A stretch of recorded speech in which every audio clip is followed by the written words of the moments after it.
magandang gabi po sa ating lahat. No, ngayon ang i-discussion natin is kailan ba natin dapat simulan mag-business, no?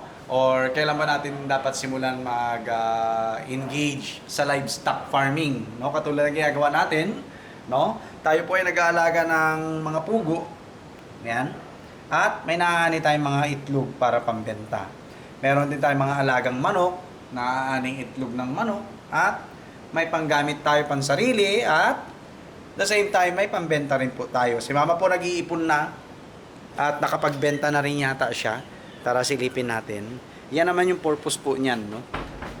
Ng mga manok sa kabila, lalo yung mga inahin, no? So, hindi dito. Ayan, si Mama, nagro-rosary. So, ayan, no? May mga nakukolekta na po siya mga itlog. Ayan, no? Turuan natin siya, dapat yung patulis, no? Nasa ilalim, no? Nasa ilalim. Ma! Kapag naglalagay ka ng itlog sa tray, yung matulis sa ilalim. Oo. Malapit na rin. Malapit na rin. Oo. Yun po, no? So, kailan ba dapat natin simulan ang livestock farming? Kapag tayo po ba ay resigned na or retired na, no? So ito po mga dapat nating tandaan. Ang livestock farming po is para sa akin ay ginagawa siya habang bata pa po tayo, no? Dahil pinapasok po natin ang livestock farming as business, no? As business po, no? Kung papasukin po natin 'yan kapag retired natin, 60 years old na tayo, 65 years old na tayo. Uugod-ugod na tayo, marami na tayong nararamdaman, no? Lagi niyong tatandaan ang livestock farming po is matrabaho po 'to, no? Makapagod po ito. Okay? Kaya kung gagawin niyo po ito kapag meron na tayong edad, nako po, no? Mangyayari niyan is mahihirapan po yung katawan natin unless kung pa tayo po ay may pambayad ng mga tao, magpakain, magpainom ng ating mga alaga, no? Kayang-kaya, no? Kumbaga parang retirement investment mo na yun, no? Pag ganun, no? May goat farm ka, quail farm, chicken farm, ayan po, no? So, yun, may itlog. Kunin na natin to dalawa. O, di ba? 4 pesos na po yan. No? At ito po yung mga papisa po natin, no? Yan. By July, makakapag-load na tayo sa incubator. Alright, no? So, yun po, no, yung sinasabi ko. Dapat habang bata, mag-engage po tayo sa mga business, no?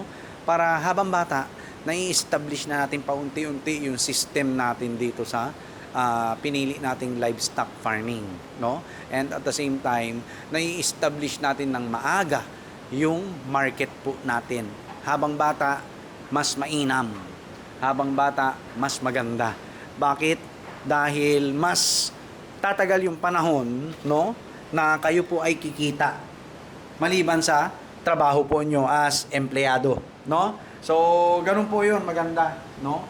Kung 21 years old, 23 years old, masimulan yung pasukin ng livestock farming, mas maganda po, no? Manood po kayo sa YouTube, kay Sir Video Stories. Yan, kung nanonood po kayo ng YouTube, no?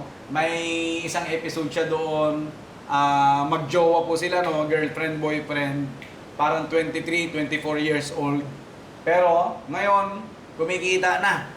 Hindi na nila kailangan maging empleyado para kumita ng malaki, no? Sa sarili nilang pamamaraan ay kumikita na po sila ng malaki, no? Kung di ako nagkakamali, ang kanilang alaga po is kambing at saka Peking duck. Ayan, Peking duck po, no? So, in demand din ang Peking duck, okay? So, yun nakakatuwa, no? Kasi paunti-unti nai-establish na natin yung market. Kaya paulit-ulit ko, no? Habang bata po dapat mag-start na tayo, no? Na mag-establish ng business po natin kahit small scale or big scale po 'yan, no?